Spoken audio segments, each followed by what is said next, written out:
김정은이 직접 발언한 겁니다. 미국과 손잡고 우리를 압박한 중국을 더 이상 믿기 어렵다. 북한에 방북한 미국 언론계 인사들에게 김정은이 이렇게 밝혔다는 것이 오늘 동아일보 취재 결과 확인됐습니다. 그리고 김정은이 미국을 향해서 막말도 퍼붓고 있는데 그것도 잠시 후 보도해드리겠습니다. 자, 김병민 박사님.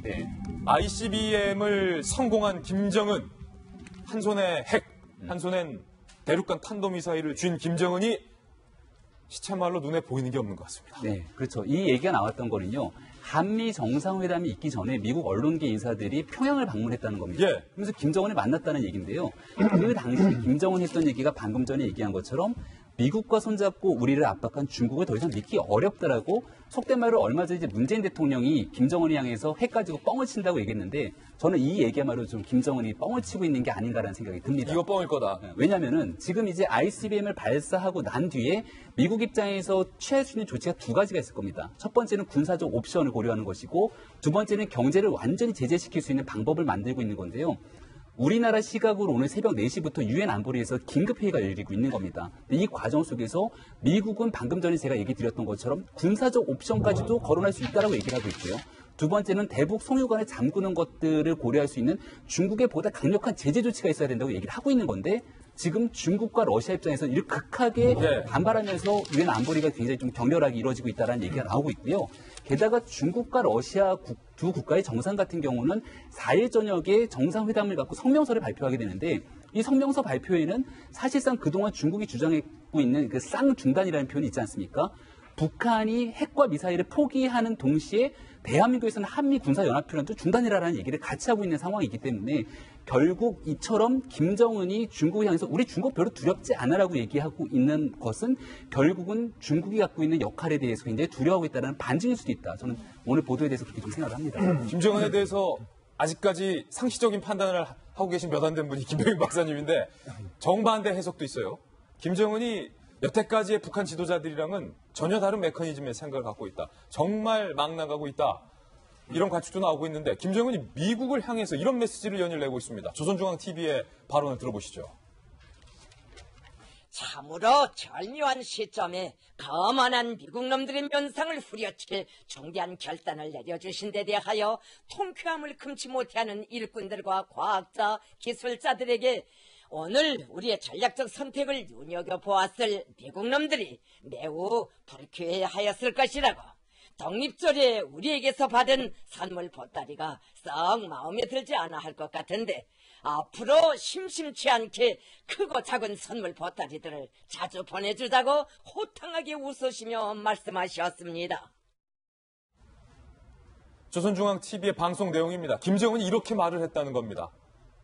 선물 보따리를 자주 보내줄 건데 미국 놈들이 마음에 들어하지 않는 것이다.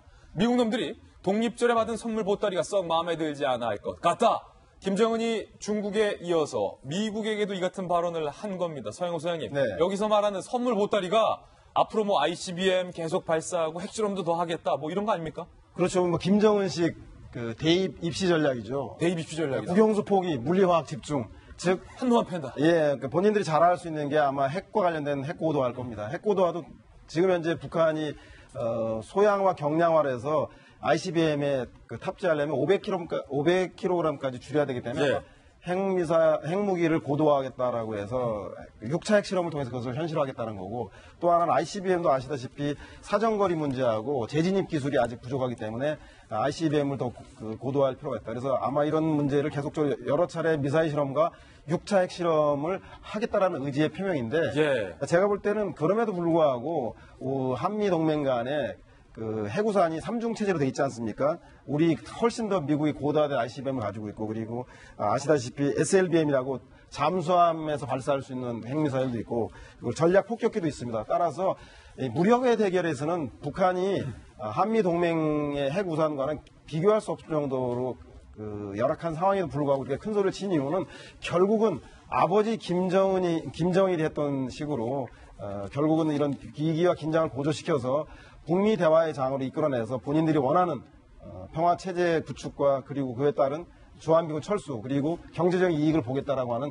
전략적 목표를 위해서 생존을 위한 벼랑 끝 전술이라는 생각이 들어서 너무 군사적 위협에 대해서 심각하게 생각할 필요 없다. 안보에 대해서는 주의를 태만하지 않되 원래 가지고 있던 압박과 제재를 통한 협상의 테이블로 끌어내야겠다는 그런 기본 기조는 가져나가야 되지 않겠냐 생각이 들고요. 아마도 그렇기 때문에 김정은이 문재인 대통령 한반도 운전좌석에서 비켜, 북한이 할래, 동무 내리라고, 이런 문제에 대해서 동무 내리라고. 예, 어제 아마 문재인 대통령이 오히려 북한 트럼프 대통령이 전화해서 한미 연합사에서 미사일 실험을 발사를 하자, 무력 시위를 하자고 하는 것도 내리지 않겠다. 한반도 문제에 대해서 북한 핵과 관련해서 제재든 대화든 간에 한국이 주도권 행사하겠다는 그런 의지로 봐야 되지 않겠냐는 생각이 듭니다. 미국에 대해서 그리고 중국에 대해서 김정은이 거의 막가파식 발언을 하고 있다. 오늘 여러 조간신문이 공통적으로 보도하고 있는 내용인데요. 문재인 대통령이 현재 독일에 가 있습니다. 독일 동포 간담회와 또 공동 기자회견에서 북한과의 대화를 또 언급했습니다. 들어보시죠. 네, 북한의 도발을 멈추기 위해서 국제적으로 더욱 강도 높은 제재와 압박의 방안이 강구되어야 할 것 같습니다. 이번 G20 회의에서도 여러 정상들과 그 방안을 함께 논의하고 싶습니다. 그러나 결국에 있어서는 북핵 문제는 평화적인 방법으로 해결되어야 한다고 생각합니다. 북한이 여전히 도발을 멈추지 않고 있지만 한미 간의 공조는 아주 굳건하고 또 갈등 요인도 다 해소가 되었습니다.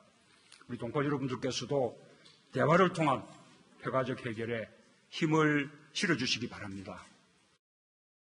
정성영 위원님, 전쟁 중에도 대화를 해야 되니까 대화를 하는 것은 좋은데 ICBM 발사 직후예요. 미국이, 중국이 상당히 황당해하고 분노하고 있는 이 시점에 대화를 언급했다. 어떻게 보십니까? 문재인 대통령이 이제 베를린에서 베를린 선언이 나올 텐데 그 내용을 긴급히 수정했다는 얘기가 나오고 있습니다.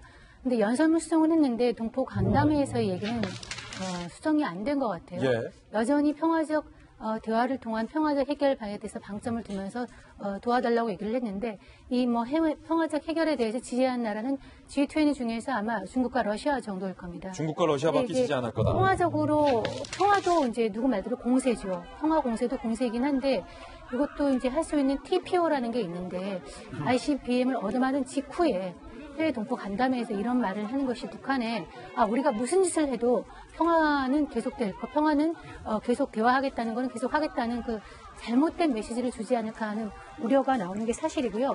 우리가 이번 ICBM과 미사일 발사에서 확인할 수 있는 것은 북은 여러 번 얘기했지만 절대로 핵과 미사일을 포기하지 않습니다. 근데 이 정부도 그렇고 지난 박근혜 정부도 그랬죠. 신뢰 프로세스라는 과정을 통해서 우리가 계속 대화 제의를 하고 평화 공세를 하면 북한이 언젠가는 협상의 테이블에 나올 것이다.